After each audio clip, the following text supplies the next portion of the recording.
This is The Wheel Weaves, a Wheel of Time podcast with no spoilers.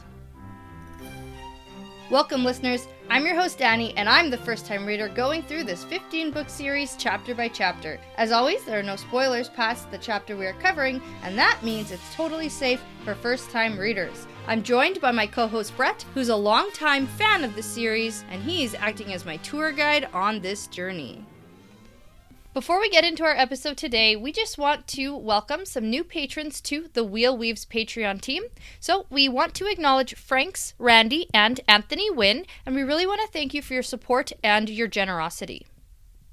Welcome to Season 2. Officially starting. So Book 2, The Great Hunt. I'm really excited. Can you tell? Yeah, I can tell. And it's really cool because we have two different versions of this book. Potentially. Yeah, like an old version, an old edition, and a newer edition. That's true. So I'm excited to see if there's any differences or changes or tweaks. Yeah, because we do know of some slight changes for sure in the Eye of the World. Yeah. But we don't know of ones for sure here. And I think it'll be, if there are changes, they might be slight and hard to notice. Yeah, just slight corrections, if anything. So. Yeah, because for sure my book was printed in the 90s. Because when you open up to the first page, the last book published is The Dragon Reborn. Yeah, which is a really cool note because in your version of the book, the map that's given is super just bare bones basic. Almost hand drawn with no special intricate details. Just lines. Yeah, just basically. A couple basic lines here and there. Here's the basic form. Yeah. And it's kind of funny because we did have the conversation when Robert Jordan first was submitting his books, he didn't draw maps.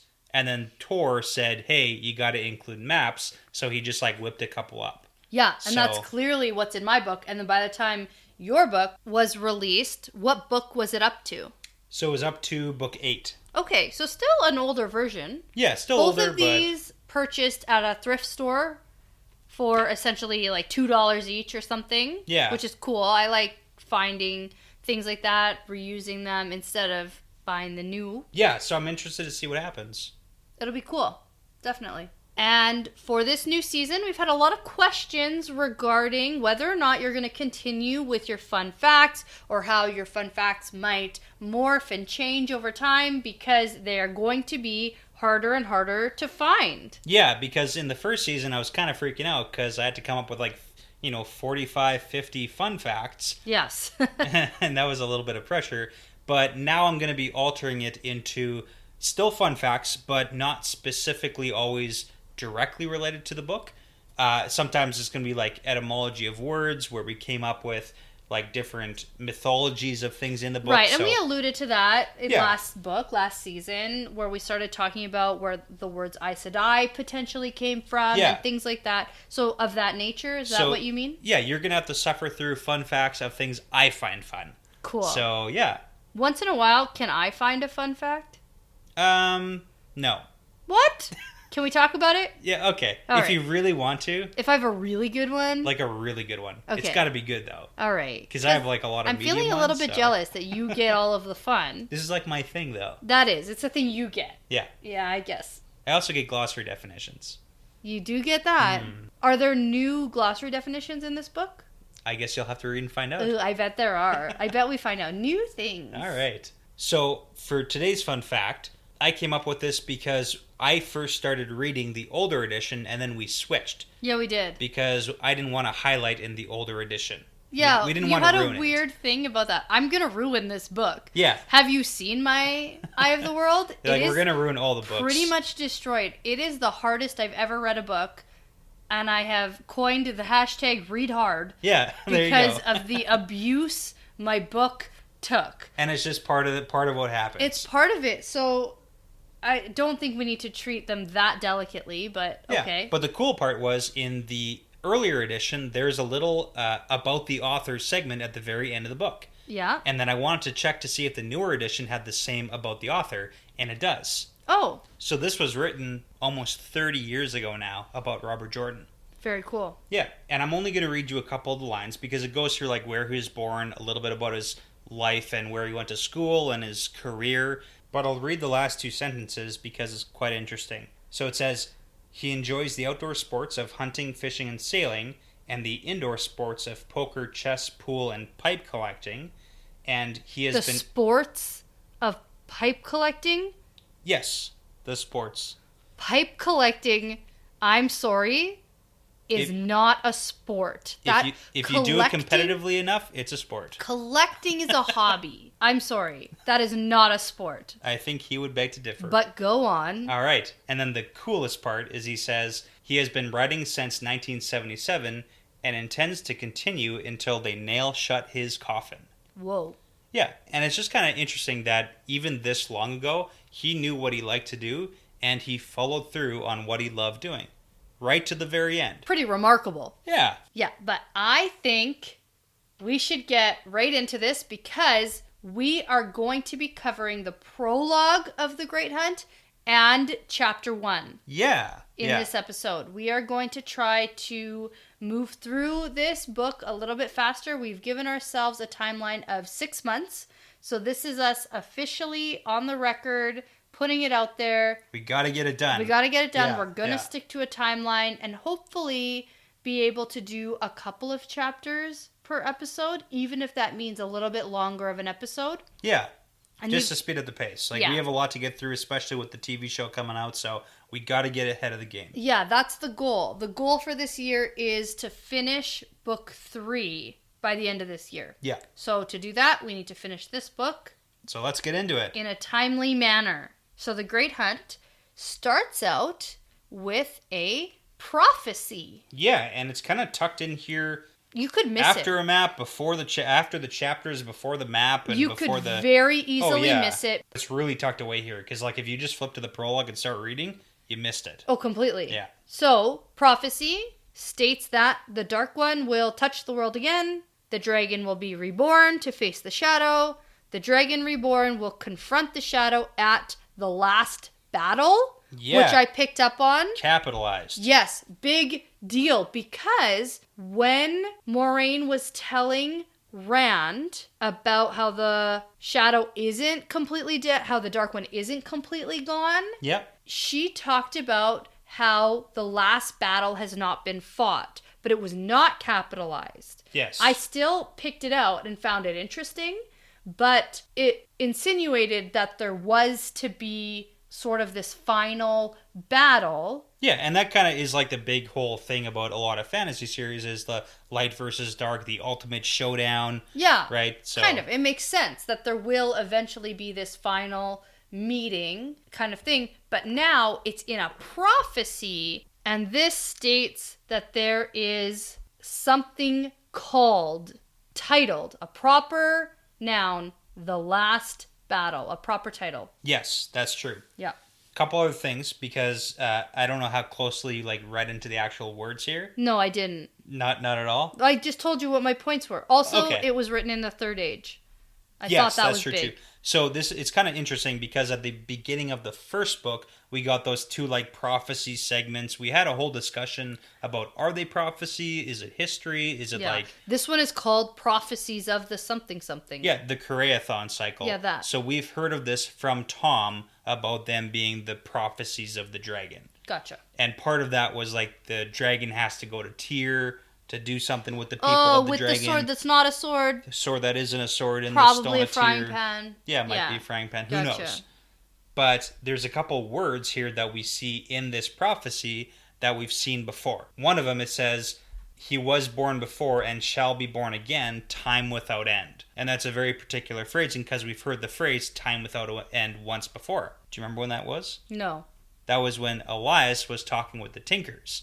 And they were doing that whole formal exit. Oh, okay. Yeah. And he had said, peace be on you always, and on all the people. And then the Tinkers responded, as it once was, so shall it be again, world without end, time without end. Okay. Yeah. Cool. So just we get that repeat of phrasing. Cool. Yeah. Okay. Good prophecy. Yeah. And it's really cool because we just left the last book on the note that the dragon will be reborn. Yeah, and we got That's Moiraine, really exciting. Moiraine saying he is reborn now. He is reborn now. Yeah. Okay. That's him. That's the guy. Yes. So then we hop right into a prologue, right? Well, we do. First we get a map, right? Yeah, we get the map. Or do we get the map after the prologue? No, before. Okay. Yep. Because in The Eye of the World, you get the maps after the prologue. Okay. So just noting an interesting difference. You get the prophecies and the map after the prologue. And in this book, you get it before. So they switch it up. Cool. All right. Interesting. All right. So right into with a map and then the prologue called In the Shadow. Yeah, and we have our chapter symbol being the wheel and the infinity snake. That's right. Wheel and infinity snake. Very symbolic because that's how we started the prologue in Eye of the World. Yep. That's how we start the prologue here. And I'm a fan. All right. Cool. So we start out in the prologue with a man who calls himself Bors. Yeah. At least in this place. So definitely not his real name? Which implies that's 100% not his real name. Yeah. So he's in a room with like 100 other people who are all wearing these black masks like him. Yeah. And it's a masquerade party. Yeah. Oh, a gala. Yeah. Masquerade gala. I love that. Yeah. That's a nice idea. They're holding up the little things with the stick by their face. Yeah, and it's very elaborate and fancy. Yes. No. Not quite. It's none of that. Bors 100% thinks that he is better than everyone else. For sure. He's way better at being more secretive about who he actually is. He's super arrogant, and he likes to point out everything that everyone else is doing wrong. And he's doing everything right. Yeah. Exactly. Very, very healthy. I like that. So pretty early on, we get that it is really important to this guy that he remains completely hidden and no one even can remotely guess who he is in the real world. Like, this is clearly some sort of place where he doesn't want people to know who he is. Yeah, it does seem that it's important to like hide your identity because everyone is wearing masks, so no one's supposed to know who each other are. But he's like really adamant that he's looking at the signs. But it's also really interesting to note that the first description we get is that it's highlighted that it seems like a palace if you don't look too closely. Right. Things seem a little bit off here. A little bit. And we're not sure why. Right. And we also get that this guy is very perceptive. Yes. So we don't quite get setting yet, but we get a lot of information about who is here in this random weird gathering. Yeah. Now, right away, I'm on high alert about a prologue being weird and different. Yeah, because the last book, and I was going to ask you, like, every time we ever came across any situation that was super weird and kind of off, it highlights that it's a dream sequence. Well, sort of. When I'm confused about what's going on, it's a dream sequence in the normal realm of the story. Yeah. So in my brain, in a prologue, it's not in the normal realm of the story. Fair. So okay. It's kind of weird and different, but so was I called it an earthquake and thought Lou's Theron had like a concussion. Like the brain injury situation. Yeah. So. It was all weird and I had no idea what was going on. And that's sort of where we are here, except I have a little more context of the story. Okay. So I can start to piece things together, except I was very aware not to piece things together too much because this isn't directly correlated with the regular plot of the regular storyline. So, and here's a question. Obviously, we've read through the prologue. So, upon first reading this first paragraph where we get the man who calls himself Bors, because that's how he's described the entire chapter. Yes. Did you think at any point that this was one of our main characters? No. Okay, so this is a totally separate... This is a new perspective. New person, new perspective, totally outside, not Okay. As soon as he started describing people in this place, I got that we were in our current time. You know how in the first prologue we were like 3,000 years? Yeah. For in the past, I feel as though we're in sort of current times. Yeah, it does seem that way. With all of this stuff, especially reading on later, he names a lot of places that people are from. And they're all on the map. They're all on the map. And I, of course, looked and saw sort of where all these people could be from.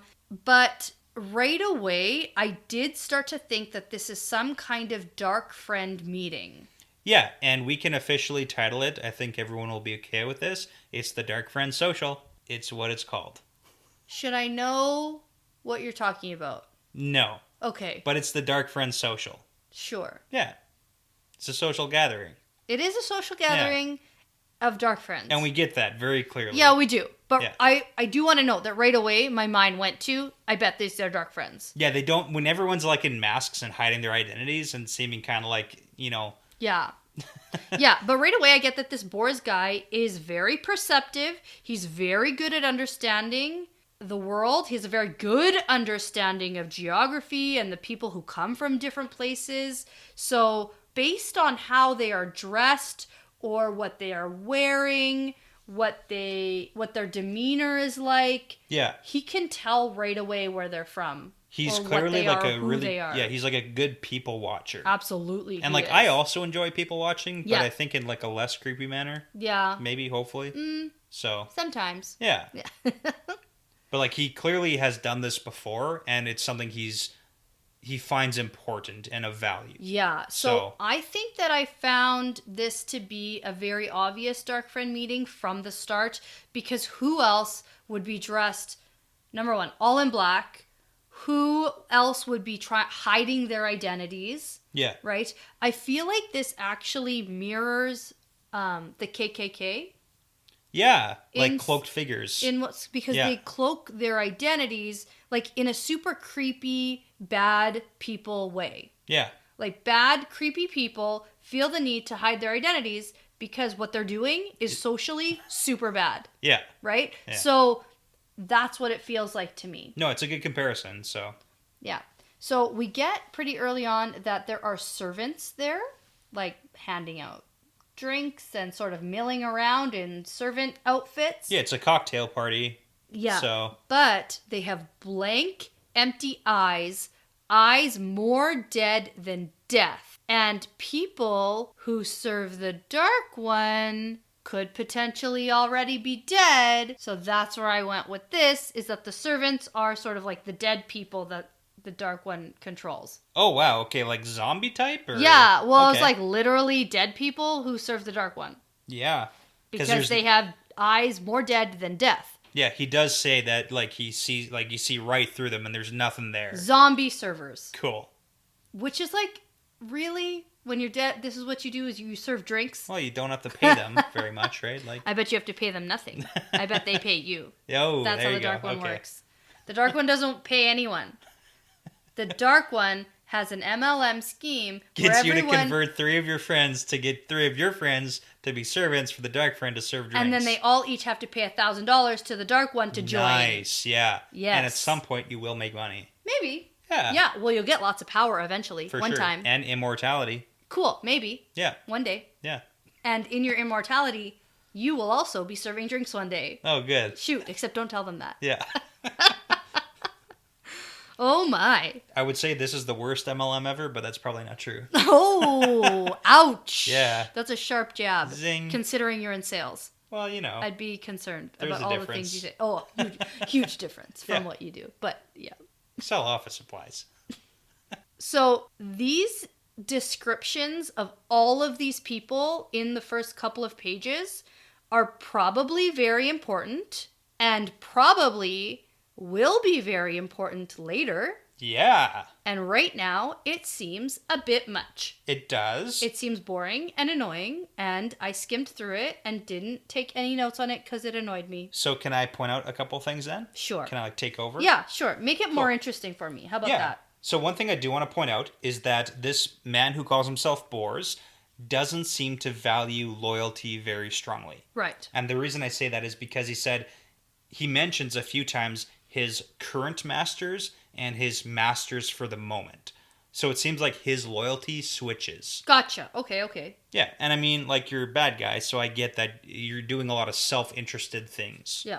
So, but we do get some descriptions, and more so, the important part of this is really bringing a broader picture of the world to us, the reader, and really highlighting that Dark Friends exist in all walks of life. Literally everywhere. And we heard mentions of like, oh, Dark Friends are everywhere, and we didn't really know that, but here we get everything. So we get like noble blood of Ilion, We get First Blood of Eridomen with house symbols.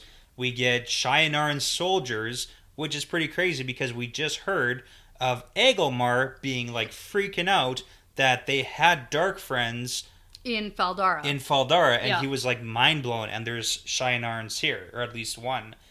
And he says even a tinker. Yeah, yeah. Which is funny because this man who calls himself Bors, super racist towards tinkers. He doesn't like tinkers. He's like, oh, when the final day comes, like, even they're gonna be gone. Like, we can get rid of them too. Yeah. So he clearly doesn't like tinkers. No, he's super racist. Yeah. So we get a High Lord of Tyr, which we've heard Tyr before. We get a High Officer of the Andorran Queensguard. Whoa, which is pretty bad. Yeah, and we know Gareth Bryn and Queen Morgaze. Yeah. Like, so someone in their ranks is a dark friend. Yep. This is a cool thing we haven't really heard much about before. We get a 6-pointed star tattoo on the web between the thumb and forefinger, which marks them as the sea folk. Yeah.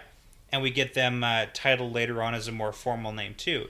So we get the Aes Sedai because the ring. Yeah. But Bors does mention that it's either an Aes Sedai or someone who trained there. Right. So that doesn't mean it's specifically an Aes Sedai. It could be someone who learned at the tower. Yeah, it's probably an Aes Sedai though. It could be. In my opinion. Yeah, and the reason I bring that up is because when we met Queen Morgaze, she also had a ring. Yeah. And you had talked about, did she actually train there? Is she an Aes Sedai? Right. Good point. Yeah. Okay.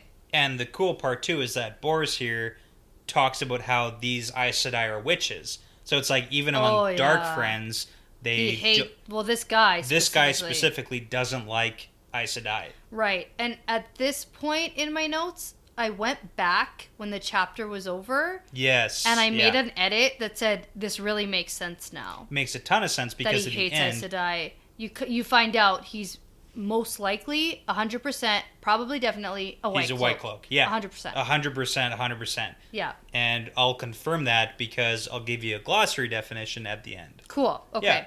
Deal. Yeah. So when the man who calls himself Bors is sort of looking around and doing his surveillance, he really applauds himself for being able to read all of these people. He's so arrogant, and he's patting himself on the back. And he knows exactly where everyone is from, and that's when he spies a tinker and says, we could do without them. Yeah. And then he also sees a lady who's fully covered except for her hand with the Aes Sedai ring, and he's even more racist to Aes Sedai. Yeah, this guy's just a total asshole. Oh, yeah. And he says they will be missed even less than the tinkers. And then I put a note, come the day. Yes. Because at first, you have no idea what that means. Yeah. Obviously, people are going to be, killed in, mass or something. Yeah, well, he calls it the Day of Reckoning, so it's kind of like the last day, right? Yeah. But then, at this point, a chime sounds, and in come two giant Trollocs, and they bow down, and then a Fade walks in. Yeah, and it's important to know that even Bors, in his arrogance, shies away from the Trollocs. Of course. Yeah. They're terrifying. They are. They're gross and terrifying. And one looks like a crazy, big, scary bird, and I totally get it. I'd be scared of that one more than the other one. You know who doesn't shy away from Trollocs? Lan. And Tam. Yeah. Yeah. Well. Bors is just a jerk. Yeah. But we get that right away, that he's a jerk. And it's just drilled into us here, so. Yeah, so he shies away, but then the Fade walks in and has its hood down, so he looks all gross and pasty. And this is my least favorite description. Is it the maggot thing? No, it's not the maggot thing. It's eyeless as an egg. Yeah. It makes me think that a Fade has a head that looks like Humpty Dumpty. Oh, no. It doesn't make him scary at all. That's why I hate it. I don't like this description. Eyeless as an egg. I don't love it. I think... What about a moldy egg? Or an egg that's gone bad? No, it's bad. It made me go, what? And then I had to reread it. It was so weird. It's a weird description in my brain anyway. So would you say that the description isn't excellent? Ugh. Get out of here, you stupid. Oh, yeah. Okay. But the man who calls himself Bors just hates this Fade so much. He thinks to himself how one day the Great Lord will choose his new Dreadlords, and then the Murdral will have to bow down to him. Yeah. This guy thinks so highly of himself, like, for sure, he'll be chosen to lead. So I have a question for you, because in book 1, we got the description of a Dreadlord. They were originally the channelers who went over to the Dark One. Yeah, that was going to be my question. That was going to be my question to you. Okay. Yeah. So now it seems like the Dark One's going to choose new Dreadlords. And just, like, give random people the power. Is that what he's promising? That's my question. Is, like, what does this mean? Can Bors already channel? Like, is he a Dark Friend who can channel? No, I don't think so. Is he a guy who just thinks he's going to be given command? That's it. That's the one. I think he's a guy, especially from what we get later on. Yeah. That he's been promised a lot of things. Or, like, does he even know what's good? Like, does he even know what he's actually going to get? He has absolutely no idea what he's in for. He's been promised power, and that's all that matters to him, no matter what that means or what it looks like. He sees himself in the seat, literally second in command to the Dark One. He's going to be given immortality. He's going to be given power to channel, power to do anything he wants. He's going to be the new Dreadlord. So just a bunch of promises. Oh, yes. And he thinks it all. And he thinks, I'm so good. No matter what, even if this guy's lying to everyone else, I'm going to get it. I'm going to prove I deserve it. So here's a second question. We know that there's like 100 people in this room. Yes. Of other Dark Friends. Yes. Do you think they all probably think the same way? Yes. Yeah. They wouldn't be there if they didn't. Okay. These people are all super into themselves, especially the lady in the low-cut dress. Ah, yeah. Who's not even hiding a little bit. Yeah. That's the most into herself.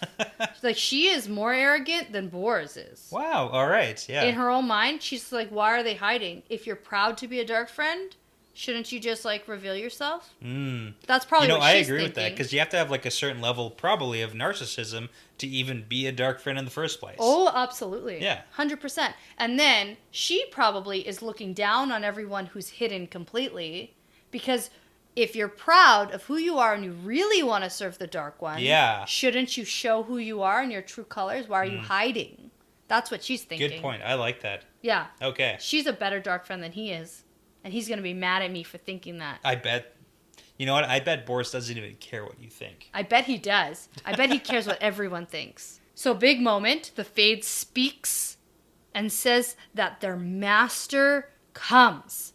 So, for sure, this is a Dark Friends meeting now. For sure. Like, if there was any question before, there's no question now. Oh, yeah. Then he commands them all to their bellies, like worms, to grovel, lest his brilliance blind and burn you. Yeesh. Yeah, it's like prostrate yourself on the floor, Blech. So Gross. there you go. Gross, gross, gross. So, the air above the Fade sort of shimmers, and all the people and the Trollocs drop down to the floor. And then all the people say together, like as if being forced, of their, like, not of their own will. Okay, I just got this as religious chanting. Oh, I got from Bor's perspective that it sort of like came from within. Like he wasn't even doing it himself. The reason why I say that is because he's like breathy with fear, because they're all chanting because they're terrified. Oh. Yeah, they're doing the religious chant because they're totally afraid. Yeah, I don't have the book in front of me like you do, but when I read it, it read like it was forced from him. Okay. And that's why he was breathy, because it wasn't of his own volition. Okay. That's just how I understood it. Yeah, no, that's fair. Okay. Yeah. But, so, this is their weirdo chant. The great Lord of the Dark is my master, and most heartily do I serve him to the last shred of my very soul. And he starts to think of this mantra of, like, the Dark One and the Forsaken are bound. And he goes back to that thing that even, like, it reminded me of Egwene. Yeah, well, it's like what you're taught as a child, that the Dark One and the Forsaken are bound. So clearly this mantra has been drilled into him as a child. Yeah. So he probably starts thinking of it, Well, he took up being a Dark Friend later in life. Yeah, it's not like he was a child when he was a Dark Friend. He's not like a Padden Fane who's like 40 years deep. Yeah, not necessarily, right? Yeah, it's not drilled in quite yet. He's like maybe like a baby Dark Friend. Baby Dark Friend. Yeah. All right. But then he forces that thought away and reminds himself that he doesn't think that way anymore. And he continues with the weird chant. So, lo, my master is death's master.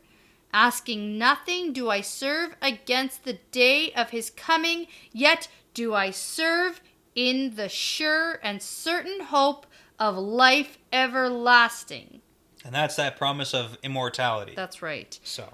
And the other voice sneaks in again, but he tells himself that he has a new master now. And he continues, swift come the day of return. Swift come the great Lord of the Dark to guide us and rule the world forever and ever. Yeah. Whoa. So, I mean, really good point that he probably is like a baby dark friend where maybe he hasn't been in as long as others, where he has to remind himself. Well, he's clearly, as arrogant as he is scared. Yeah, there's some real fear. And this is definitely his first meeting, I think. Okay. The fact that he's taking everything in, that he's scoping the joint. You know what? And like, first time you go to like a business social or like your workplace party or something, you like don't know how to act. Yeah. So you try to You're like, do people take advantage of the open bar and get completely wasted? Yeah. Or are we all... I know I got the one free drink ticket. Am I allowed to go get more afterwards? Yeah. Or is it like... We're scoping the joint. We're seeing how this works here. So...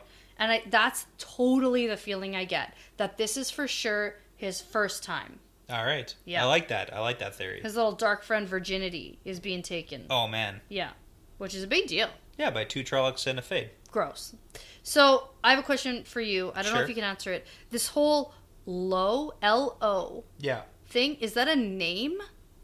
What is that? Like Lo and Behold? Oh. Okay. It's a old it's Englishy word.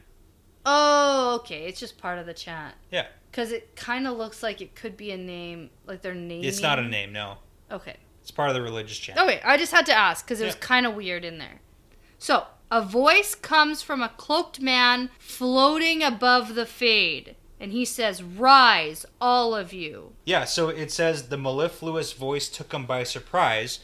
But mellifluous means pleasantly smooth and musical to hear. So it's not like it's like this angry, like drilling voice. It's like a musical, nice sounding voice. That totally makes sense. Which that is why taken by surprise by it. Yeah. I glazed over it. It was a new word for me. Yeah. But I thought I understood. When I say I thought I understood the root, my mind went to a Disney character. No, I do, but that's what it means. Maleficent is a bad person. So shoot, not very academic. Not the best, but you know. So this is definitely Beelzebub. Oh yeah, like right at the very beginning. He's cloaked in red, like that blood red cloak. It's like very obvious. That's like the first clue, and then we get confirmation afterwards he's like, "Call me Beelzebub." Right, that's the second clue. Yeah. That's the second bigger clue. So Bor seems confused by this, thinking that it's crazy that the Great Lord of the Dark would or could show himself to them in person like this. He thinks like maybe it's one of the Forsaken. Well, his confusion stems from him thinking, why would the Great Lord of the Dark appear as a man? That's his whole issue. Right. Is that not that it's... Well, and this is a little bit of a... Sorry for interrupting. This is a little bit of a clue for me that this is probably his first meeting. Yeah. Because he's never seen... Unless this is the first time this Beelzebub has ever... But we know that he appeared as a man to Pat and Fane. Yeah. Right? So he's capable of doing it, and he's done it before to give instructions and whatever. To certain people, but not to certain Boris. People... but not to Boris. This is the first time Boris has seen it. So maybe Boris isn't as important as he thinks he is. Uh-huh. I kind of like that. All right. really don't like narcissists, so I'm okay with it. Yeah. I'm okay with this guy being knocked down a couple pigs. Yeah. So we also get some information on the Forsaken. We find out if a Forsaken is free, that means the day of the Dark One's return must be close at hand. Yeah, and that also kind of confirms what we learned last book about the seals on the Dark One's prison breaking. Yeah. Which might lead to the Forsaken, like, getting out. Right. Exactly. So we had that speculation. We did. And we also get that there are 13 of them. Yes. This is the first time. And I really hate that number. Yeah. I knew it was evil. It's an evil number, and I hate it. And I wouldn't say I have triskaidekaphobia. Yeah, fear of Triscuits. Yeah, fear of the number 13. Yeah. But I really don't like it. Yeah. Like, it really bothers me. Like, one time we were looking at an apartment to rent on, like, 113th Street. And we weren't allowed to move there. We couldn't. Look at it. I couldn't even go. I remember that. I was tried to get a license plate for my vehicle, and one time they tried to give me a license plate that had the number 13 on it, and I wouldn't accept it. They had to go get a different one for me. Yeah. Yeah. I remember that too. They didn't like that, but I couldn't accept it. I said I absolutely would not. I could not. I hate the number 13 with everything in my being, and I cannot describe it, but I can't. Hey, on the good side, we know that there's probably only like 11 now, because we totally saw Balthamel and Aegonor get smashed to little smithereens. I'm totally, yes. So, Nice, so there's not 13 anymore. Right, there's 11. Right, so... except that we don't know when in the timeline this takes place. Okay, all right. So I'm going to get to that. Okay. But back to my fear of the number 13. Yeah, it's irrational. It's not a fear, it's a hatred. I hate it. Yeah. I don't like it, and it bothers me. The end. I'm not crazy, I promise. Yeah. I mean, come on. Hotels don't even label their 13th floor. That's true. Like, there's a reason. And I mean, if you stay on the 14th floor, you know what floor you're really on. Yeah, that's true. Yeah. Which is funny because you love the number 14. Number 14 is my favorite number. Yeah. I know. It's messed up, but it's just a thing. That's what it is. Anyway, we get here that the Forsaken are the most powerful wielders of the One Power, and they were sealed up with the Dark One in Shale Ghul, and then we get this recap of the whole, like, Luz Theron story. Yeah. And the tainting of Sidon, and the breaking of the world. We just get this nice little wrap-up recap. Yeah, so I just want to interject here because this is going to be a trend that you see in the first couple chapters of pretty much every book. Well, welcome to fantasy. Yeah. Welcome to fantasy with more than one book, because even Harry Potter, it's... Oh, no. But seriously, this is very impromptu. But seriously, Harry Potter is super annoying because every first couple chapters, it's literally the recap of the entire first book before. And I read it already. Who's picking up a book in the middle of a series? Yeah, so this is Seriously. the thing. RJ uses the first couple chapters to recap information, not only because it was typically a year to 2 years or more between books being released. No, I think of it as like when you're watching a show and you start the next season and it says... What happened last time? What happened last time. Yeah. And I always think, you think I didn't go and rewatch the season finale show? Because I did. They really don't think so. Yeah, well it's also kind of like an impromptu fun fact, but RJ, in one interview I kind of remember reading about, someone had mentioned to him that there's a lot of readers of The Wheel of Time who every time he would release a book, they would reread the series. And like that was what I did, absolutely. Of course, that's what you do. That's what I did for every Harry Potter book upon release. But Robert Jordan was like mind-boggled that people would even do that and commit the time to reread his series. So yeah.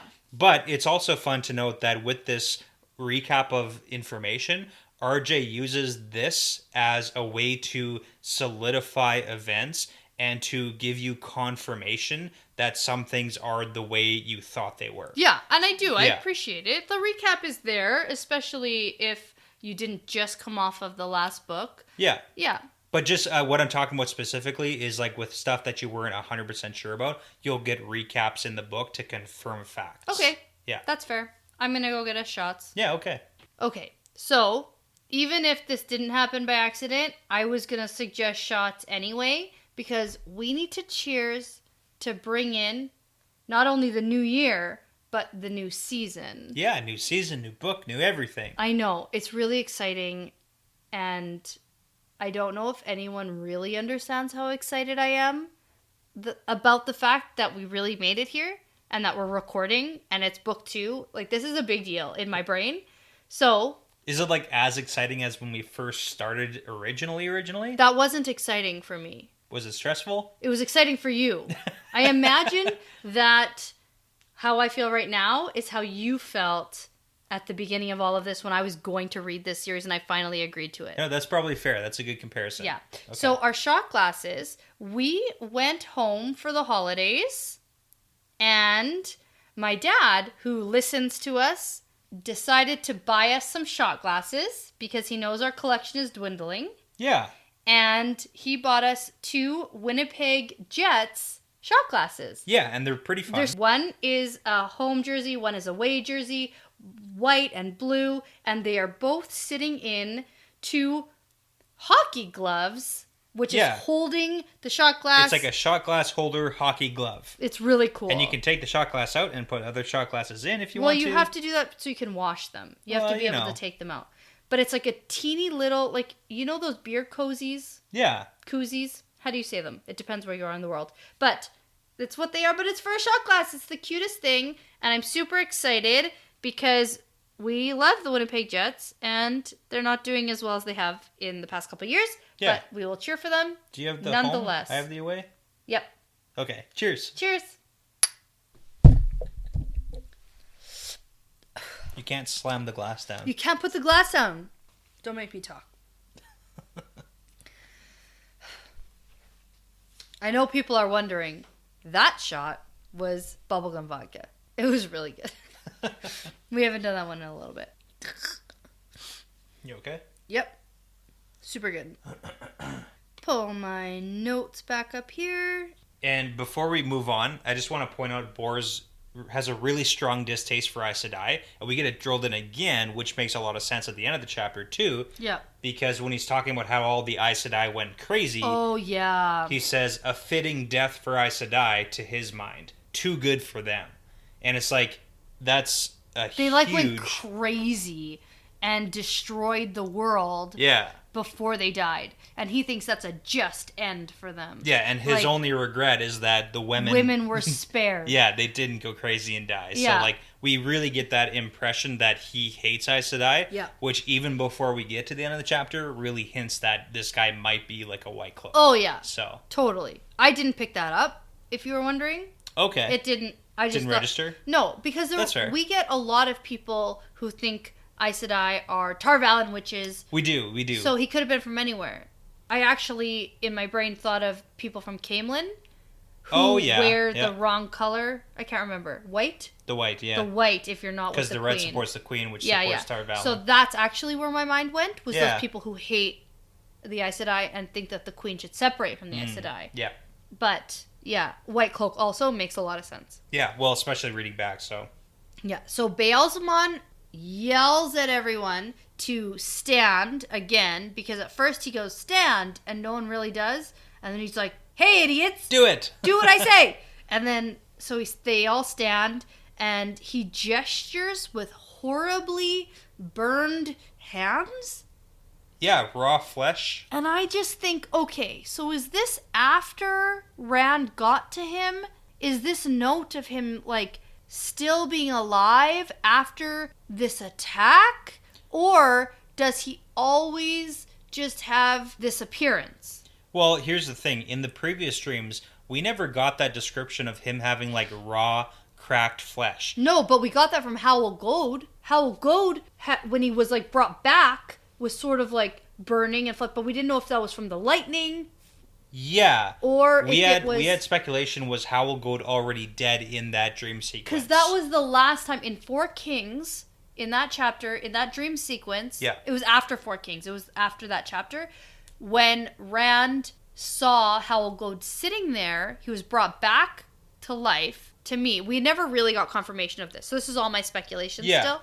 But that's the last time we've really got mention of this sort of horribly burned, gross flesh. Yeah. And it was after this attack from the One Power. True. So it sort of leads me to believe that maybe this is after the events at the Eye of the World. Yeah. The only alternative I don't know. I really don't know, though. Well, here's some thoughts, because Balthamel and Egnor clearly had some skin issues. Yeah, they did, because if they were old and wilty. It wasn't described as horribly burned. That's true, but we didn't know what was under Balthamel's mask, because he was wearing that carapace. True. Right? Okay. So we don't really know what he looked like. The and turtle shell, right? Yeah, the turtle shell. Because he's like really, really old and whatever. Yeah. So if Baalzamon here is all withered and cracked, is that because it's like way before the events of last book? Or is this like after the attack? Or is this just how he looks? Or this is just more description of him. Yeah, but we've never seen Rand describe him as this. That's true. So, but when he appears in dreams, it might be different than when he appears in person. Exactly. So hard to say. Still a big question mark. What do you think? What's your gut telling you? At the end of this chapter? Yeah. I do have some notes about it. Okay. You want to come back to it? I do. Okay. Can we come back to it? Is that okay? Come back to it. Okay. Yeah. So the floating man tells them all that he has been known by many names, but they shall know him as Baalzamon. Okay, confirmation. Yeah. Cool, moving on. So his name in Trolloc means Heart of Dark. We already knew that though. Oh. Yeah, we learned that last book. What? Yeah. I forgot. In that whole, like near the beginning of last book, we learned that because the whole story about Manetheren and the flags of Baalzamon, the Heart of the Dark were coming in. Like we knew that. So yeah. Okay, cool. That was early on though, right? Very early on. Shoot. Okay. Yeah. Okay. And that's why we really got that whole distinction between everything matters. It's crazy. Yeah, that's why we figured like is Baalzamon actually the Dark One, or is he a separate entity like the Heart of the Dark? Right. But everyone apparently knows that the Trolloc word, Baalzamon, is basically the word for Great Lord of the Dark, or he whose name must not be uttered. And I just put a big smiley face here. Did you? Because you knew what I was going to say? Well, it's pretty obvious. It doesn't have a very good ring to it. Which you is know probably, what does have a good ring to it? Can I guess? Can I take a guess? Wild stab? Yeah. He who must not have his name said. That's it. You got it. Yeah. Moving on. Better, right? No. No, that's a big He old who Harry must Potter not be reference. named. Yes, he who must not be named. But let's talk about this. He who must not be named is way better than he whose name must not be uttered. So JK cleaned it up a little bit. She really did. But I want to bring this up. I want to do some research. Can you do some research about... Have you done this before? Yep. What you're going to say, I've already researched, and I'm going to tell you. Yes! God, this moment, right now, I have to tell you, this is great. I'm worried now because I don't actually know what you were going to ask. I want to know if JK actually got this. Oh, no idea. I thought you were going to ask me what, like, where does this whole lore of not saying the real name come from? Ah, shit. Okay. I want to do some research because I know all of these Harry Potter references are because they're so close, and I really want to know if at any point J.K. Rowling has ever made any reference to these books about them being any sort of inspiration. Because you know how George Martin credits Robert Jordan as inspiration, and Robert Jordan credits Tolkien for inspiration? Yeah. Does Rowling ever credit anyone for any fantasy inspiration? I don't know. I have no idea. That's what I thought you were going to tell me. I thought because you had this whole thing about he who must not be named, clearly Voldemort, clearly exactly this. Oh, the exact same thing. Exactly this. And she started writing this around the time that this stuff came out. So I really want to know at what point is there a connection? Because I make all these references, and we're in season 2, and we're out of shot glasses. Like, let's be real. There's been a lot. There are so many. And I want to know, what is classic fantasy tropes versus actual real inspiration from this specific text? That's a good question. I want to know that. Okay. That's what I want to know. So you go pour shots, and then I will give you the thing that I thought you were going to ask me. Deal. Okay, cheers. Cheers.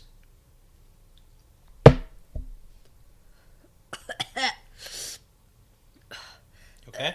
Yeah, of course. Super good. Okay. I took my shot glass out of the little glove so I could make the bang sound. Did you like that? So, quick fun fact. Sorry. You're doing bad on this one. Okay, quick fun fact on what I thought you were going to ask me. I thought you were going to ask me, where does the whole thing about not saying the true name of things come from? So that's actually, there's a lot of lore behind this. Yeah, but and I thought you were really interested in where J.K. Rowling got a lot of her information. Yeah, not at all, and no. turns out you're into something I'm totally not into. Yeah. So that's cool. So the cool part is that a lot of the lore comes from knowing the true names of demons. Because it's said that if you can know and speak the true name of a demon, then you will gain control over that demon. Ooh. Yeah, you speak its true name, you gain control of that demon or devil. Okay. And you can command it. Okay. But that's also like when you speak Shaitan's true name, bad stuff happens. We've seen effects of that with the whole true name. But it's also fun because in the series Aragon... The dragon. Yeah. Yeah. That whole magic system, and this is just me going off memory from years ago reading it, the whole system of magic was based on him knowing the true names of things. Oh, so if you know the true name of fire and speak the true name of fire, then you can summon control or it. control Yeah. Yeah. Cool. Yeah, so fun little connecting dots there. That is cool. So Baalzamon tells them all that they're in the shadow of Shale Ghul. Yeah. Whoa. And the fact that he is there in front of them shows how close the day of return really is. The day of return draws nigh. Yeah. Yeah, I love it. I love that so much. It's such a terrible line. It's so good. Yeah. But it really turns out that the wheel will be broken and the great serpent will die. Yeah. With the power of the death of time itself, the Dark Lord will recreate the world as his own. Yeah, so I drew the game plan out. Well, so, that's terrifying. Yeah. Yeah. Well, step 1 is kill time. Yes. Step 2 is remake the world in the Dark One's image. Yeah. And step 3 is profit. Is that the MLM? Yeah, that's it. That's the thing. There you go. Figured it out. Okay. And then also, like, I'll eternally reward you for, serving me. Yeah. But, yeah. Immortality, all power. that stuff is sort of, like, secondary. It's very fluffy It's very promises. vague. It's very vague. Yeah. Yeah, You'll absolutely. sit in the high hall seat of power with me, so... Yeah. Yeah. Well, yeah, because those who serve him will get to rule with him forever and ever and ever and ever and ever. Yeah. And so they'll carve it into a tree. Here's something I want to ask you. And they'll write Dark One plus you for Forever. Eva. Yeah. With Forever? a heart in a tree, and then you really know that you're together forever. It's true love. But everyone in the room is so pumped about this promise because there was an air of fear a little bit at the beginning. Yeah. Where people didn't quite know what was going on. They weren't sure. And now people are moving closer. They're not shying away. They're taking steps towards this guy. Well, it's because he has such a mellifluous voice. Oh, maybe that's what it is. Yeah. But it's the promise of power and stuff that really gets them. Yeah, absolutely. They like that. It's a good lure. Yeah. So Baalzamon says that there is still work that needs to be done, and then 3 figures of country boys and their specific characteristics Oh, yeah. shimmer into existence. All right. Oh my gosh. So Bors notices Matt and his mischievous smile. Yep, that's for sure, Matt. And Perrin with his battle axe and yellow eyes. Heavily muscled.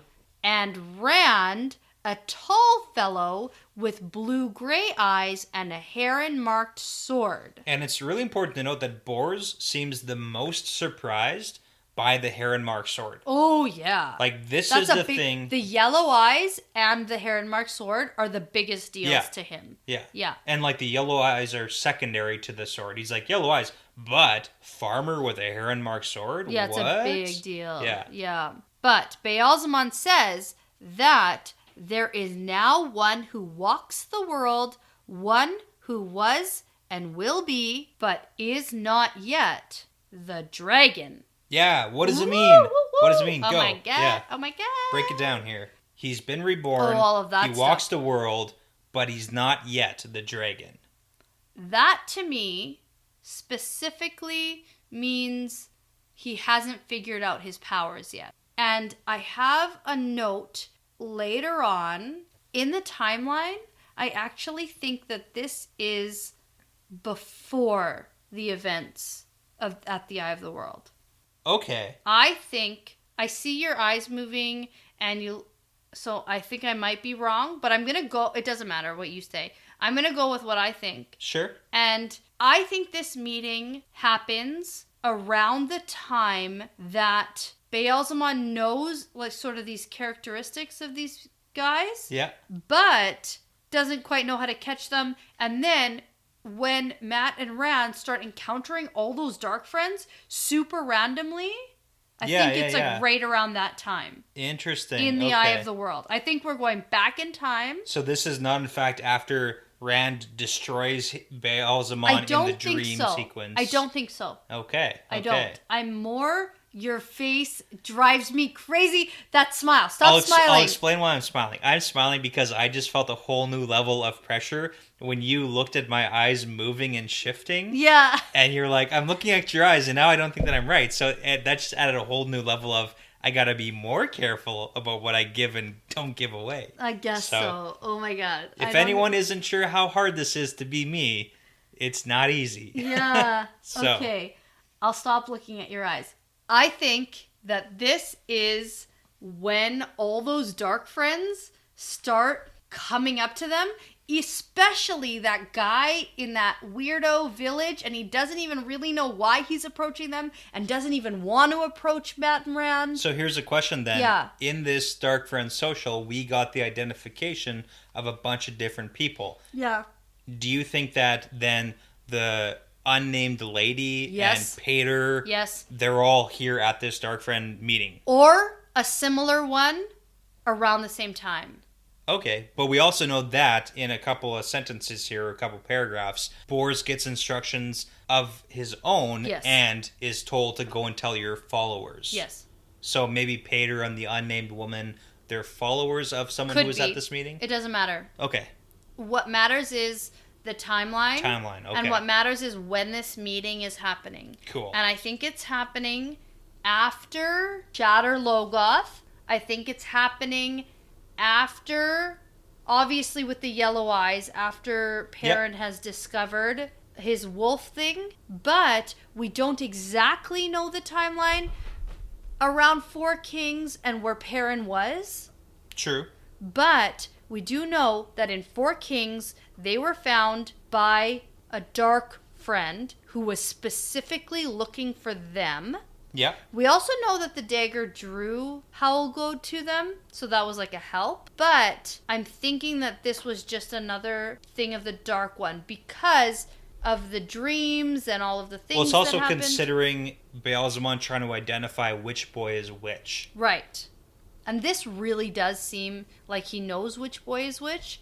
But I think the whole identifying is which one is the dragon. Yeah, he knows that one of them is the dragon. He doesn't know which one. He knows they're all Tavaren. He knows they're all traveling together. He knows this one has a sword. He knows this one has yellow eyes. He knows this one has a mischievous smile. Yeah. But he doesn't know about the dagger yet. And he does say there's one who walks the world. Right. But he doesn't... One who will be... But is not yet. So when Baalzamon finds out who Matt is, when he picks up his own little clay figurine in Camelin, there's a dagger. There's a dagger. Yeah. And there's no dagger here. That's true. Boom. All right. Figured it out. Okay. I just did it. That's some good science there. Thank you.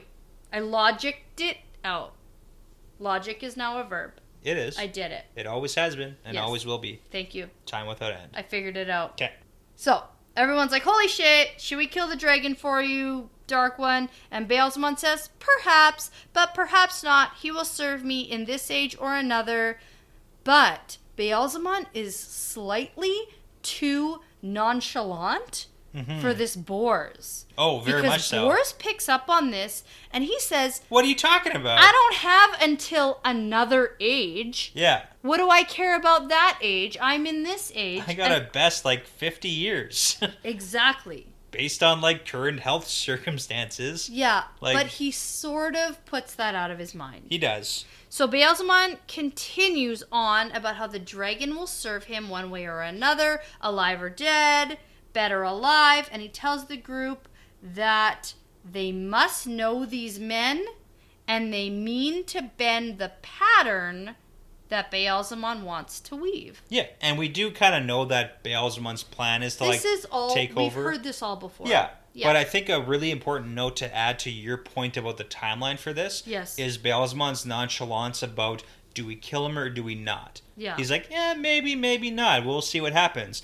And the people who encountered Rand and Mat on the road tried to befriend him and become an ally of his. And they didn't. Also tried to kill him. Yeah. Yeah. So it's like, whatever. He got both. Alive or dead. Whatever. Yeah, whatever happens. We'll see. I think I'm onto something about that dagger. You could be.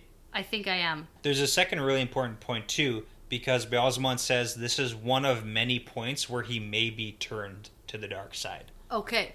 And it's just something important to note that this is one of many things that might happen in this book series where, flip of the coin, turning down the wrong road. Yeah. Right? We heard that before with Moraine. Yeah. And I think Lan maybe saying, one way or the other. I do remember that, yeah. You never know what's going to happen. A chance meeting, I think it was. Yes. So. But then all of a sudden, Baal-Zamon is gone. Yeah. But then Bors, who notices everything and everyone... Because he's so smart. ...notices one woman behaving oddly. And then another, sort of doing this weird shaking her head and lifting off the ground thing. And then Bors figures out that they're all going to receive their own instructions, but they can't hear anyone else's. But this really frustrates him. Yeah. He doesn't like it. He wants to know what everyone else is doing. Yeah, because then he can figure out what he's supposed to do better, he thinks. But that it's Bors' turn, and Baal-Zamon appears before him, but his head feels dizzy, like it's going to split open and everything, and Baal-Zamon asks him if he is faithful, and Bors says, "Command me and I obey." So his instructions are to return to Terabon. Yep. And continue his good works and redouble his efforts. Yeah. So whatever that means. Well, here's the thing. Did you look at where Terabon is on the map? Yeah, near where all the Whitecloaks are. I don't remember it. Yeah, it's to the west. It's on the other side of the mountains of Emmons Field. Because like there's a mountain range up in there. Yeah. So it's to the west. But when he says good works, that's also kind of like a religious note. Yeah. Because that's what is said for religious people is your good works. Yes. So I, now looking back, think it has to do with his white cloak stuff. 100%. Yeah. It's just like another nod. Yeah. And so this confuses Bors, and he says okay, and then Baal-Zamon says to watch for these 3 young men and have his followers watch for them too, but be warned because they are dangerous. And thirdly, he must speak to no one about someone who has landed in Tommen Head and the Damani or something. So those of Eridomen. Okay. So if you look at the map on the west coast, you have kind of in the middle of the map on the west coast, you have Terabon, and then above it you have Tommen Head, which is an unclaimed territory sort of between Terabon and Eridomen. And when he says Damani, that is Eridomen people. Okay, so someone has landed in there and don't talk to anybody about this stuff, basically. Yeah. And Bors is very confused, and so am I. I'm less confused now. I like talking to you about this stuff. It's stuff is happening on the West Coast. And then don't talk to anyone about it. Yeah. But Bors has no idea what the fuck's happening. But I think that's important to note that these instructions make no sense to Bors. Yes. He can't really piece it together. It's almost subconscious instructions. Yeah, and they're segmented, right? Yeah, it's weird. Yeah. And I just wrote Brett help ? Because I knew that I wasn't going to get this, and I wasn't even going to try to get this. But a bunch of stuff goes flashing through Bors' head, and the only thing I recognize out of all these things is the Horn of Valir. Okay, yeah. So I summarized it really quick here. Okay. But also, before we move forward, I just want to do a quick side note here. We got a new name for the sea folk, which is kind of cool, which is the Athean Mier. And that's just interesting because it's very close to the Tinker's name, which is the Tuatha An. Yes. And it's that prefix, it's suffix, just that or whatever. Old world, language. They're all very close. Yeah, that's really what it sounds like to me. Yeah, so to summarize these visions and images, we get a crazy sky with clouds and colors. We have a woman dressed in white receding into blackness. We've got a raven staring him in the eye, knowing him. Not sure what that means. Yeah.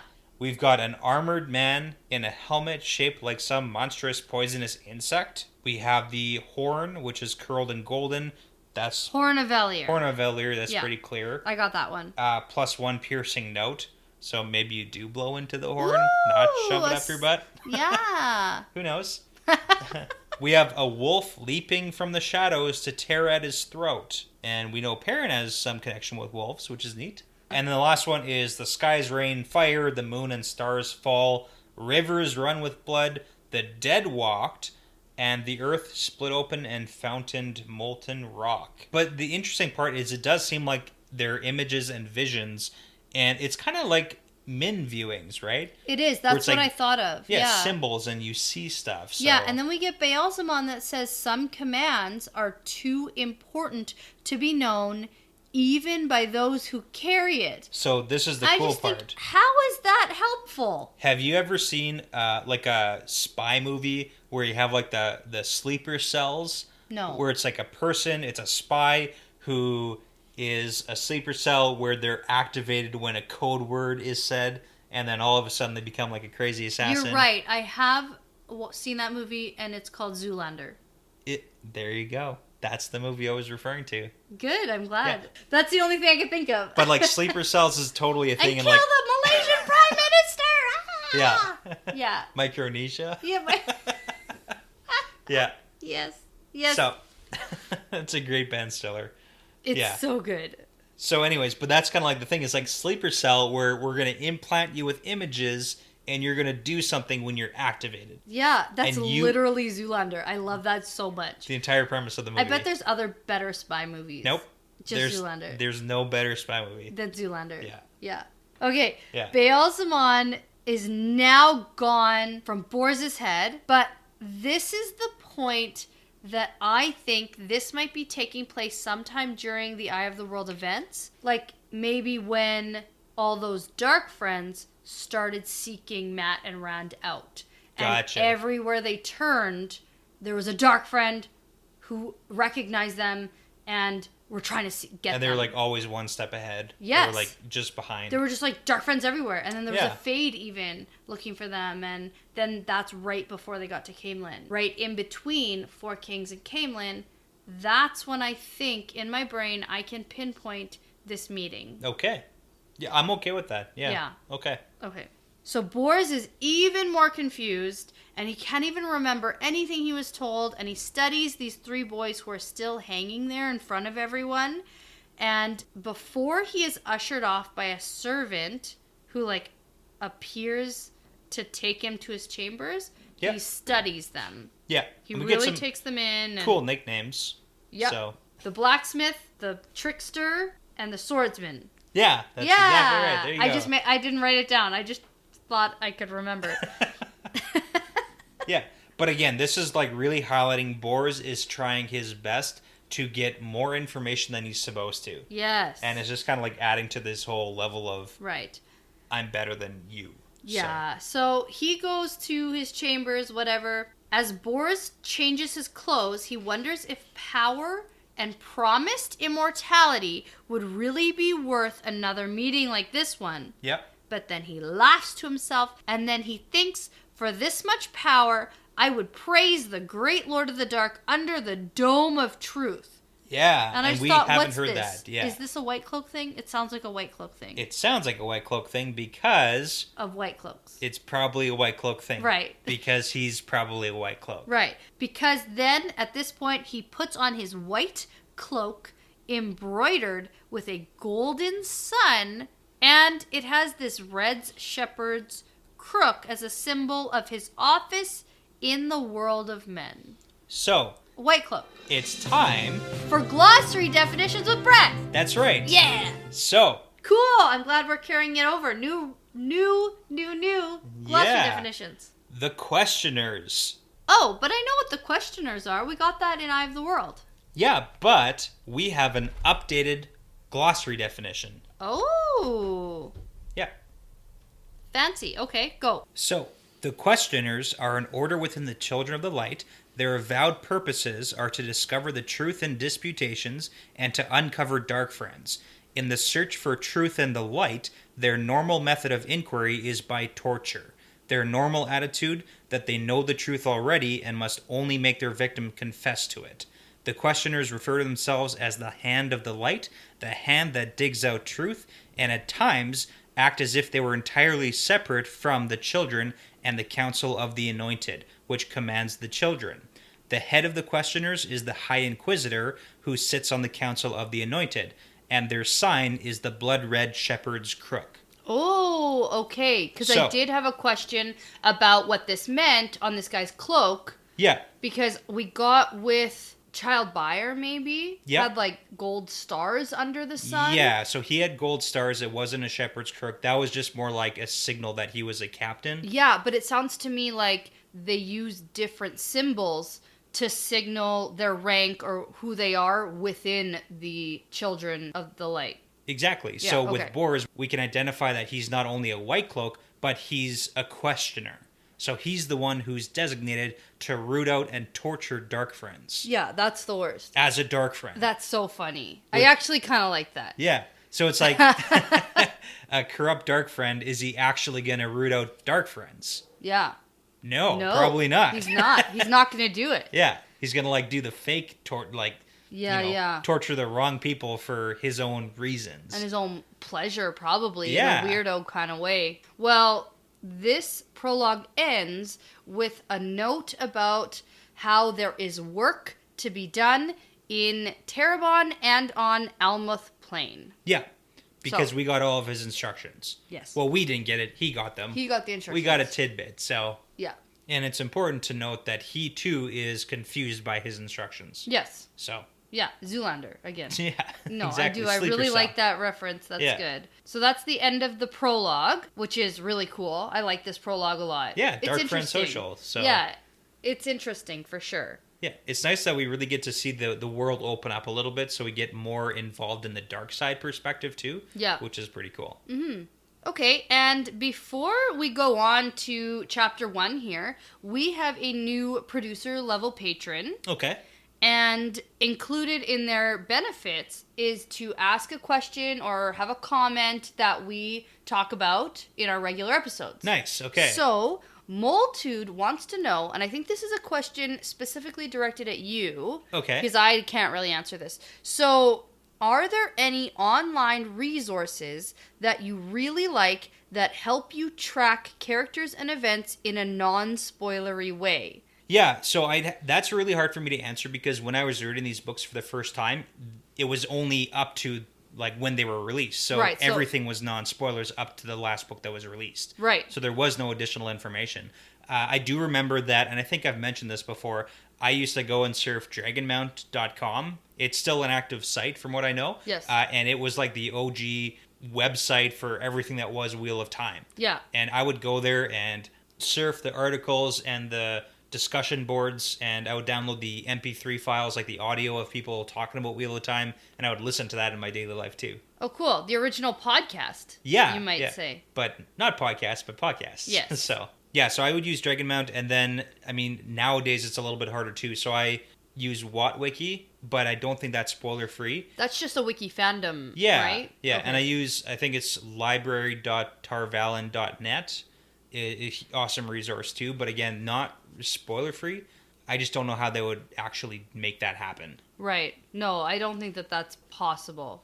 Yeah, unless you had to divide it up by book. I know that on Tor.com, there is someone who is reading through the book series for the first time and essentially doing what we're doing, except writing blog posts about it. Yeah. So if you go to Tor.com, a lot of people have told me about what this guy is doing and blogging about. Yeah, and I've heard the comment section is dangerous to get don't into. But don't look at the comment section. But he is writing about his experience reading through for the first time, which also could be a useful resource. Yeah, definitely. Cool. So that was good. Thanks for that question. We're excited to answer things like that for you. So let's move on into chapter 1, The Flame of Tar Valon. Yeah, and oddly enough, the picture is not the Flame of Tar Valon. No, I know that, but it's kind of this symbolic wheel and infinity snake because in Eye of the World, the prologue and chapter 1 are both the same icon. Yes, that is true. And that's probably what they were going for, although I would have liked to see the Flame of Tar Valon as the chapter icon. Yeah. That would have made more sense to me. Yeah. Well, back into current time, right? Yeah. So, last book, not last chapter, not last time, but last book, we left off with Rand thinking that he has killed the Dark One and the whole crew is back in Faldara, resting and recovering. Rand is pissed off that Moiraine isn't paying him any attention or talking to him at all now that he knows he can channel. He is set on going off somewhere on his own because he does not want to go crazy and hurt people around him. We also got some information about Moiraine and her power to, like, overhear people and conversations. Yeah, so she's, like, listening in, but not actually paying direct attention to Rand, or not letting him know. Right, and we also get, at the very end, that Rand is the Dragon Reborn. And that's because Moiraine says so. Moiraine says so, and we believe everything Moiraine says. Yeah. Oh, yeah, I believe that. Yeah. We also get the iconic paragraph that starts every book. Yes. Except, I think it's slightly different. It is, yeah. To show a difference in the setting. Yeah, the intro paragraphs are similar, but they're not identical. Right. Yeah. Which is kind of cool. Yeah. I like that. And we get a note about the Mountains of Doom instead of the Mountains of Mist. Yeah, I love the intro because it's so cinematic. Like, the way he paints this picture with words about the wind coming down from the mountains across, and then, like, you can literally see it in my mind. Yeah. Flowing up to these two guys on the top of this tower. Yeah. So cool. So we enter scene and get a lot of description about the setting. Rand is getting sword fighting lessons from Lan, and Rand is summoning the Void and Flame, the Flame and Void, that he gets his calmness and emptiness from to help him focus on his fighting, I guess. Yeah, and it's just like, it seems like time has passed and that Rand is leveling up a little bit in his abilities. Yeah. Just the way it's noted that he's practicing with Lan. Yes. So we also get the note that this emptiness that he achieves really isn't perfect. We get that there is still some essence of light left. He thinks it's some of the flame still sort of left over, or a sense of light. But I actually think that this is probably the power. Okay. Or the one power, right? That's still sort of left over. Because wasn't it described as light at the end of book one? It was like 1,000 points of light in his mind. Yes. We did get that description a couple times. Yeah, and there's like a sense of light sort of left over in his void. Yeah. So I'm just connecting those dots. Okay, so maybe it's not that he's not 100% focused. It's just like there's an extra, he can start sensing that the power is there, but he just doesn't know what that is yet. Yeah. I mean, you did talk about how maybe that pure essence of Saidin from the Eye of the World is like inside him now, so. Yeah, maybe. Okay. Because we haven't got really in anyone's head when they're channeling. Like, I know we were in Nynaeve's head, but not really when she was like consciously aware. Using the power. And so I don't know what that looks like in anyone else's head. Yeah. Like, I don't know if they can see light and that's just something that sort of hovers there and then you can draw on it and use it, you know? Yeah. I don't know. Maybe we'll find that this book. Maybe. Probably not. Okay. I don't know. I hope so. That'd be good if we did, though. Okay. So as they are fighting, something happens to Rand with the wind, sort of trapping him in this gelled air, and it pushes him forward against his will. And now this wording stood out to me because it's like that one dream he had where he discovered that he could escape from Beelzebub when there was like these weird mazes and the air would gel. That's how it was described. And I found it super strange, and I'm just seeing some carryover in the vocabulary. Okay, so what are you implying? I don't really know exactly. I think that something weird was happening there, and I think that something weird is happening here. Okay, do you think that it might be someone actively doing something to try to push Rand? Like, the way it's described in this chapter is Lan's thrusting at him, and the wind is trapping him. So basically, Lan's going to impale him with his sword and kill him. Yeah. Like, that's kind of what's happening here. Except that it's a practice sword, so... Still going to hurt a lot. Yeah, it does. It pierces his skin, he bleeds, like... So do you think that this was just, like, bad luck, or is it, like, weirdness from the blight, or do you think it's someone actively doing something to try to trap him in the GLE air? Yeah, I don't know if it's any of those options that you gave me. I don't think it's nothing. I don't think it's the blight, but I don't necessarily think that it's someone doing something to him. Okay. I just think it's a strange thing that's happening. All right, so option 4. That I can't really put my finger on. Door number 4. We'll go through that. Okay. Yeah, so anyways, he's pushed basically against the practice sword, and it cuts into his skin, on his chest, and Lan asks him, like, what the fuck are you doing? Yeah, we've been at this long enough that you should be better than this. Yeah, and Rand says, the wind made me do it.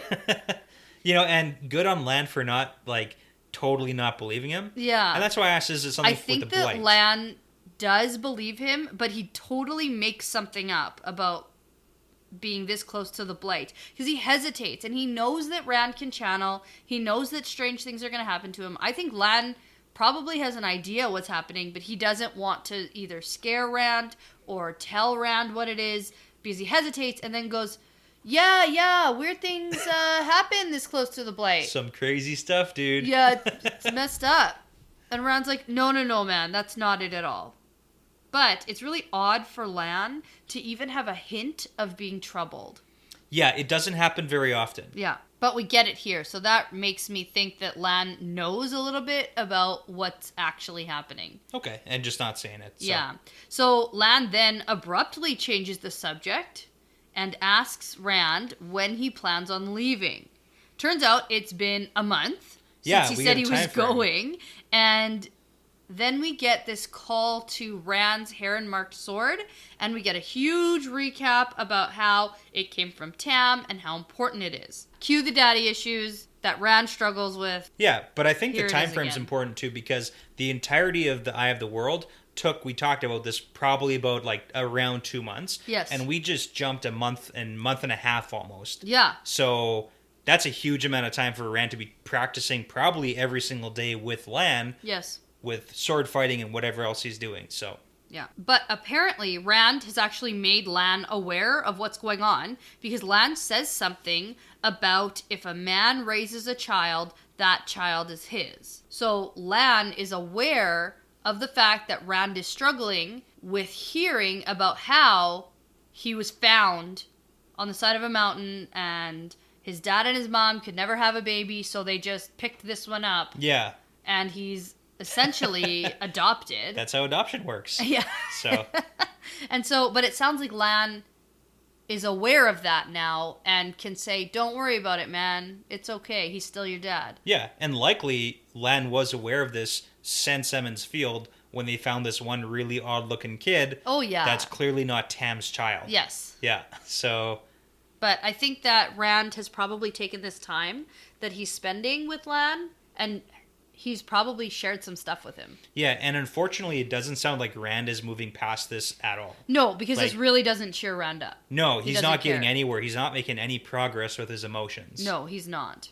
But Rand just says he really needs to learn how to use this sword now because he can't bluff forever, and he knows what a big deal this Heron-marked sword is, and people are really going to start calling him out on it if he goes out into the world with this thing on his hip. Yeah, well, it's definitely happened already on this journey. Right, and so Lan suggests selling it, but that's a hard no.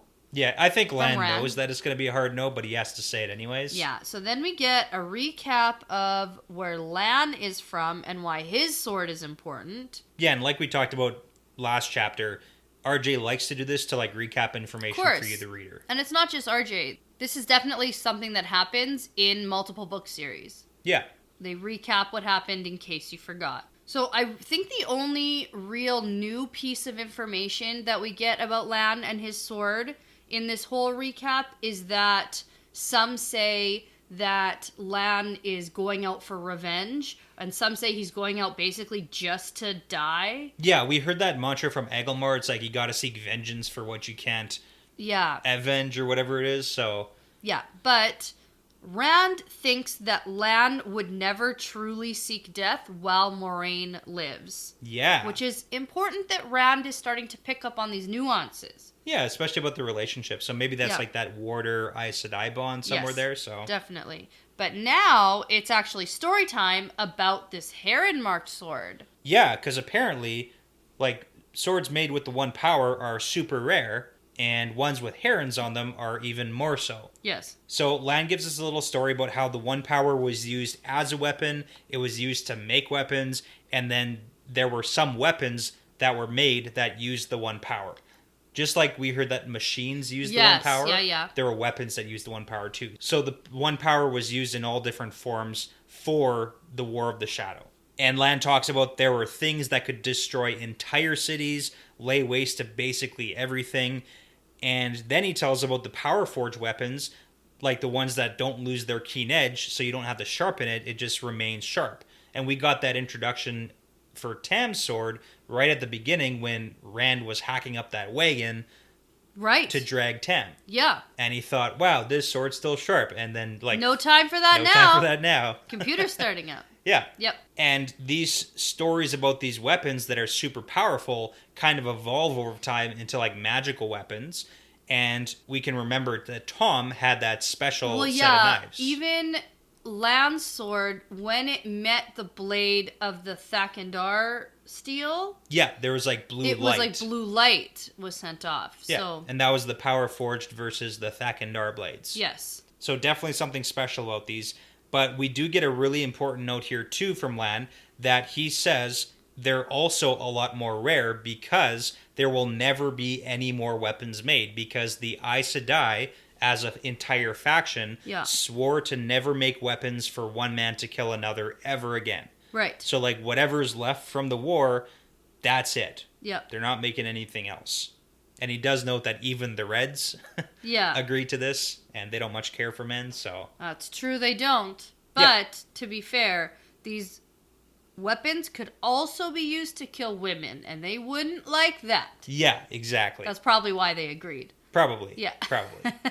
So we get a little bit more information here, where he says, so because of the rarity, these Power Forged weapons, even plain soldier swords became something incredibly special, because every basic soldier would have a Power Forged weapon so they could fight off, like, Fades and Trollocs. Yes. And that's kind of big because we know that Lan's sword is Power Forged, but it's not Heron marked. So Lan's sword, that's, like, representative of the Malkier kings, might just be like a common soldier's sword back during the War of Power. Yeah. So. Oh, yeah. It's like a super special now, but back then it was like whatever. There were so many of them. All over the place. But the ones that are Heron marked and Power Forged, those are extra rare because you can't carve a Heron onto a Power Forged weapon after it's made. Yeah. You can't make any mark on it, so it had to be made at that time. So he basically tells Rand that you've got a sword that probably has like 3,000 years of history behind it. Yeah. And then let's not talk about how Tam got it. Oh, that's my note. My only note about this story is Rand refuses to think about how Tam came to possess a blade created by the Aes Sedai. Like, no, I don't even want to think about that. Yeah. It's like, come on, man. That's really interesting and important. Yeah, you'd think so, but I guess Tam's not here to ask him to, so what's the point of thinking about it? I guess. I don't know. Like write a postcard to him? Well, it's more like a plot device. It's not for the plot right now. Not it's now. just like these little planted seeds, and like we'll find more out about it later. Yeah, That's hopefully. really what it comes down to. So after this story, we find out that Lan could make Rand worthy of this sword in about 5 years, which I think is actually pretty short amount of time to become a master of anything. Yeah, yeah. But turns out they don't even have 1 year here together, and Lan wants to know why Rand has not left yet. Yeah, and he's getting really forceful with these questions, like, what are you doing here, man? Yeah, you what's said happening? You were going to go, Yep. You're not going, why? And Rand just sort of goes, well, his buddies are still here. Yeah. My buddies are still here, and I don't want to leave if they're still here. I don't want to be the first to leave. Yeah, he doesn't want to go until they do. And plus, Nynaeve has been annoying him with her looks. And Egwene makes him get all knotted up inside every time she looks at him or tries to talk to him. Yeah, I mean, they're kind of looking at him like he's an evil monster sometimes, too. Yeah. Well, in their minds, he is, though. That's why. Yeah, and that would definitely be hard for him, so. Yeah. But Lan says that, like, maybe Egwene will go with you. And then he has this little saying where he says, love is an odd thing. I think he's talking about someone else. Yeah, I think so too. Yeah. I really want to know what's going on. We got left on such a cliffhanger with this Nynaeve-Lan relationship. Yeah. I want to know what's happening. What's going on? What's your prediction? Do you think that there's any progress with the Lan-Nynaeve relationship? I think so. In a good way, or yes.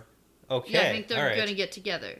All right. I don't think they can deny it, and especially with this statement, "Love is an odd thing," and then he sort of like looks off. In the distance. Yeah. And it's like he's thinking about how he's, number one, in love. It's been a month and a half. That's a big deal. And they've been in the same place for this long, right? So. Hey. Yep. All right. Any intimacy, do you think, between them yet? Oh, maybe. I hope so. Yeah. Yeah. Okay. For sure. I don't know, though, because Moiraine would for sure know about it. She would. Yeah. Yeah. Nothing gets by her, so. No. But Rand says no to that whole Egwene coming with him thing. He won't let her come, even if she asks to go with him. But, like, maybe he wants her to ask just a little. Like, it wouldn't hurt her to ask. Like, I wouldn't let her come, but she could offer to come with me. Well, he spent, like, the entire journey telling her to go home. Yes, so he did. Don't forget about that. Yeah, and Lan knows that this isn't the only reason, so he keeps prying, and it turns out that it's Moiraine. Yeah, it's Moraine's fault. Yeah. And so Rand wants her to acknowledge him. He's all pissed off and broody that she's been paying him no attention. Yeah, and it's almost like Rand doesn't know what he wants to do or what he should do. No, he wants her to tell him what he should do, what his next steps are. That's been this entire journey, is directed by Moiraine. Even when they were separated, he knew they had to get to Caemlyn. That was where they were all supposed to go. He was following Maureen's directions the entire time. And now he's sort of left on his own and he doesn't know what to do. He doesn't know how to handle it. So if you think about this, if Moiraine did come and tell Rand, hey, you gotta do this and go here, do you think he'd be a stubborn, like, butt about it? I don't know. Probably not. He's really scared. Okay. He might be a little bit stubborn, but in the end, he would do what she says. That's what he wants. He wants to be told, or at least involved in a conversation with, here are some options for you. Here's how we can help you. But he's not getting that, and he doesn't know how to help himself, and he's really scared, and he needs someone, like an adult, it kind of to seems come like, in and say, here's what you should be doing. And it kind of seems like Maureen's using her, like, leave it to the wheel, right? Yeah. Let the wheel decide where you want to go, or the pattern, so. A little bit, yeah. Or maybe she's wondering if he'll approach her so that she can get involved, if it's that whole the pattern weaves as it wills thing. Yeah. Maybe. Lots of question marks around it, I suppose. Yeah, so Rand thinks like she has to be able to tell him something that will help him. And that's probably why I think all that other stuff. Yeah. And she's gone off somewhere, and Lan says that she is back now. Yeah, well, she's been going off like a bunch of times from what it sounds like. Yeah, but Lan says that Rand just has to be satisfied, and she can't tell him anything else. Yeah, none your business. Yeah. So. And then he changes the subject and says, go do some yoga. Yeah. Balancing poses.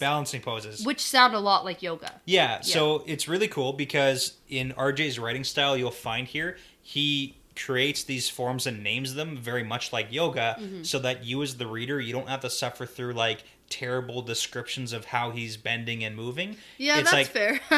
He does it so that you have a name and you have like the basic principle and then you can form it in your own mind. Yeah. So it makes it a lot easier to write, I would assume. And we do get that this one is the heron waiting in the rushes. Yeah, cool. So before Rand can go start his yoga practice, they hear some faint drumming and trumpeting in the distance. And you know what always comes into my mind at this? No. Oh, Prince Ali. Yeah. Yes, I do know. I do. It's Prince Ali. Yes. Of Abubwa. Right. So because they are practicing on top of this tower, they have a pretty good view of what's going on. And turns out it's a parade of some sort. And my mind immediately thinks Loghain. Why did your brain go there? I don't know, because that was the last parade we saw. And we hadn't heard anything about what was happening. Okay, and you thought they were coming here? I have no idea. It was a very fleeting thought. Okay. But that was just my first instinct to go, oh, I wonder. And then I went, nope, that doesn't make any sense. Like, I thought it through and went, no, never mind. But for an instant, I was like, oh, interesting way to start off the book. They're going to go throw Loghain into, like, the volcano in Shale Ghul or something. So who knows? They got to go through Faldara. Yeah, maybe it's been like a month or so. Yeah. Right? A little while. And maybe whatever happened in Tar Valon didn't work, so they need to come this way. Like, who knows? I actually didn't. Yeah. But then I thought, no, that actually doesn't make any sense. And then we actually get what it is. So I was wrong. And I can say that. That's okay. So this parade, though, makes Lan give a little bit of a grunt when he sees the banner that is being flown. Yeah, this is huge. Yeah, and as the procession gets closer and starts winding sort of towards Faldara, Rand can tell that the banner is of the Flame of Tar Valon. And we get the chapter title. Yeah, and that's why. Yep, that's why. But not the symbol. Oh, and then Lan says out loud, I don't even know if he's talking to Rand or if he's just saying it. Okay. I don't know why he's telling Rand this information. Says what? He says, Ingtar is with them, back from hunting. I wonder if he's had any luck. Okay. And something tells me that he isn't talking about hunting animals. Oh, like hunting Trollocs or something. Hunting Trollocs or hunting for, like, answers. He's with them. He went to Tar Valon. Yeah. Okay. He's hunting for something or someone. Okay. And Lan wants to know if he's had any luck with what he was hunting. Oh, okay. That's what I see when I read that. Yeah, okay. I wasn't sure where you're going with that, so. Oh, well, maybe he's hunting for answers, maybe about, why no one came to their aid when they called. Yeah, because we had speculated that they probably sent word to... Yeah, maybe he's wondering what actually happened in Tarwin's Gap, and he's going to go search for answers, because clearly the power was used. Okay. In Tarwin's Gap for them to have their victory. So maybe, I don't know, he went looking for something or some answers. Sure. Does that yeah, make sense? I like that. Okay. And I think Rand gives a really good question, because he says, why are there so many, and why are there any at all? Yeah, what's happening? Why are they coming What's going here? on? Yeah. But I mean, that's a great question. Yeah, but we do get some recap about Aes Sedai and how they are respected in Shinar, but not in other places. They are usually either feared or hated, and Rand's background sort of dictates him being either afraid of them or hating them, where he's grown up. We get that background and that recap, and then we also get some of the events of the last book. Yeah, like a nice little plot summary. Yeah, that's exactly what we get. So at this point, Rand wants to know why so many have come, and Lan says the Amerlin seat has come in person. And then he says, better for you if you were gone a week ago. Yeah, like, uh-oh. Oh, shit. So this kind of opens up a huge amount of doors for what's actually going on here. Yeah, well, Rand thinks that she has come because of him, and he is scared that they have come to gentle him, but he's also afraid that they haven't come to gentle him. Yeah, so, like, what does that mean? Like, he's afraid that the Aes Sedai are going to use him. Yes, that's because true. Because of what Baalzamon was telling him, like, that's they're going to use you. Yeah, so. And Maureen was always very vague about that. Very, yeah. Yeah. So he might be afraid about not getting gentled in the sense that he's going to be turned into, like...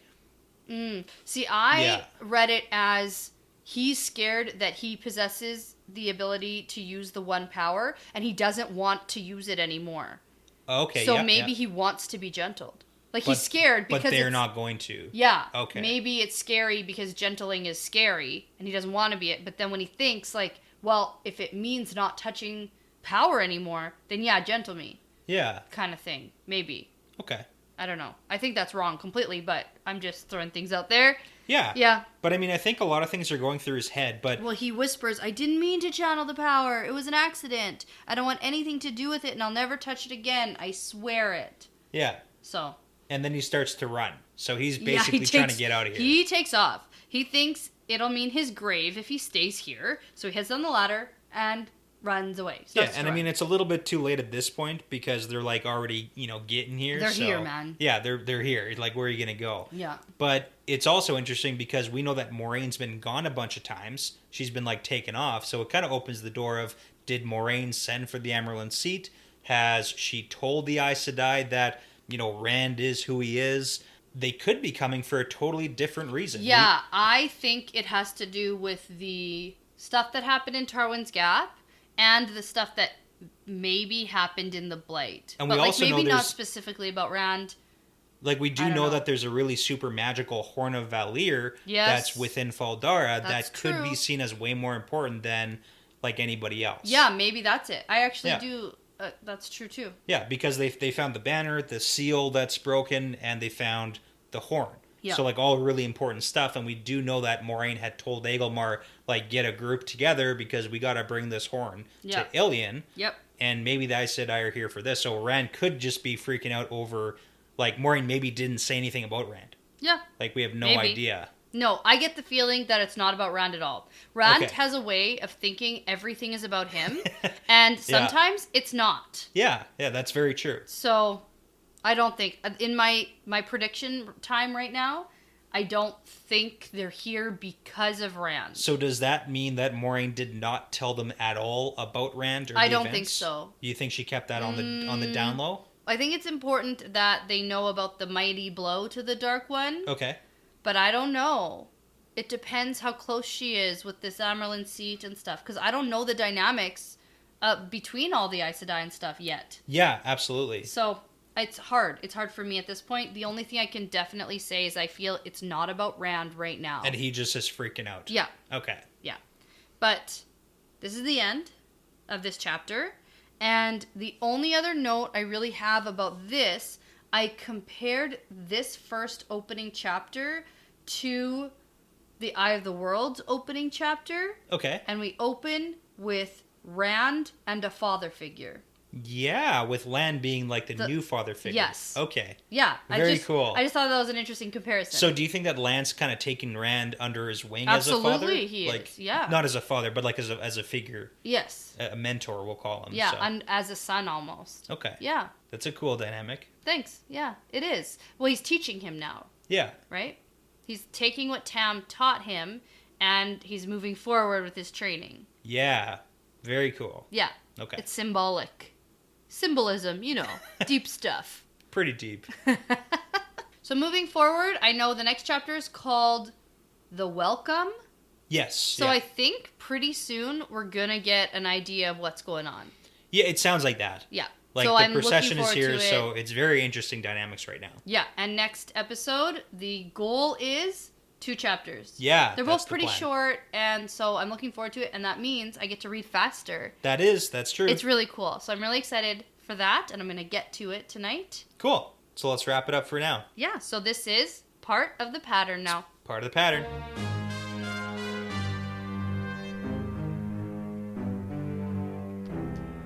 Thank you for listening to this episode. The Wheel Weaves is hosted by Dani and Brett, edited by Dani, produced by Dani and Brett with Ward Weisensell, Joe Lott, Passion Socks, and Multude. Music by Audionautics.com. If you'd like bonus content, like bonus episodes, outtakes, Q&As, more fun Wheel of Time talk, early access, cool stickers and keychains, and also to support us making great content, visit us at patreon.com/thewheelweavespodcast. Don't forget to check us out on Instagram and Twitter at The Wheel Weaves Podcast. We love interacting with our listeners. Plus, don't forget to rate, subscribe, and tell a friend about us because referrals really are the best compliment. We'd really love for you to come over and join our Discord channel for some spoiler or spoiler-free discussions. You can find the links at our Twitter page as well as on our Patreon page. Thanks again for tuning in because this really is part of the pattern now.